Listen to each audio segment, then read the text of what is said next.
یہی تو حضور کی شفاعت کا سہارا ہے، جس کے سہارے ہم جیتے ہیں، جس کے سہارے ہمیں کوئی ڈھارس ہے، جس کی ہم ڈھارس پہ رہتے ہیں۔ خدا کی قسم جب کوئی آج بھی مدینہ منورہ جاتا ہے نا، حضور علیہ السلام کا روضہ اقدس پہ آج بھی اگر کوئی جاتا ہے نا، حضور کے دربار اقدس میں جاتا ہے، مدینہ منورہ میں باب السلام سے سلام کے لیے حاضر ہونے کے لیے جاتا ہے، جب چل رہا ہوتا ہے، جا رہا ہوتا ہے، قطار دیکھتا ہے، بڑے بڑے غوث قطاروں میں لگے ہیں، بڑے بڑے غوث سلامی دینے آئے ہیں، 70,000 فرشتے جو ہے وہ چوکٹ چومنے صبح شام آتے ہیں، 70,000 صبح اور 70,000 شام فرشتے چوکٹ چومنے آتے ہیں، بڑے بڑے کتب اور ابدال یہاں پر جھاڑو مار رہے ہیں، بڑے بڑے کتب یہاں جھاڑو مار رہے ہیں۔ انسان شرمندہ ہوتا ہے، انسان شرمندہ ہوتا ہے، انسان کے دل میں خیال آتا ہے کہ کہاں میں اور کہاں یہ دربار، کیا میرے جیسے گناہگار کے لیے بھی کوئی رستہ نکلے گیا، کیا میرے جیسے گناہگار کے لیے بھی کوئی رستہ نکلنے کا امکان ہے؟ انسان اسی شرمندگی میں ہوتا ہے، کچھ آگے بڑھتا ہے، ریاض الجنہ سے پہلے انسان کی نظر اٹھتی ہے،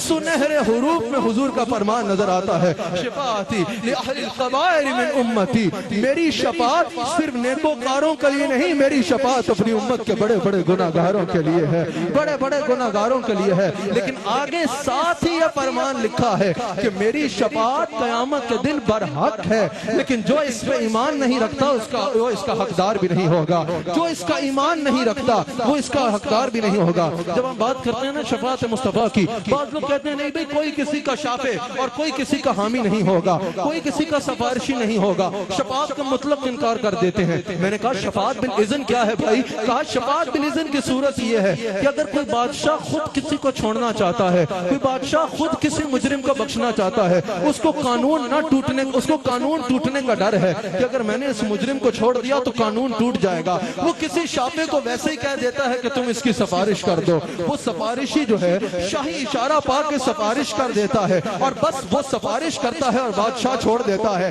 شافی کا صرف اعزاز ہوتا ہے، شافی کا کمال نہیں ہوتا، اصل میں بادشاہ خود چھوڑنا چاہتا ہے۔ بعض نے کہا بھی شفاعت کی حقیقت نہیں، شفاعت تو صرف ایک التجا ہے، شفاعت تو صرف ایک دعا ہے۔ آؤ میں ثابت کرتا ہوں شفاعت صرف التجا نہیں بلکہ شفاعت میرے مصطفیٰ کا اختیار ہے۔ شفاعت یہ نہیں ہے کہ اللہ نے ویسے ہی جن کو بخشنا ہوگا ان کو مصطفیٰ کے کھاتے میں ڈال کے بس اعزاز دے دے گا۔ شفاعت یہ نہیں کہ اللہ مصطفیٰ کو لسٹ دے دے گا، میرے مصطفیٰ یہ لسٹ پاس دو تاکہ ان کی شفاعت ہو جائے۔ شفاعت یہ ہے کہ اللہ مصطفیٰ کو اختیار دے گا،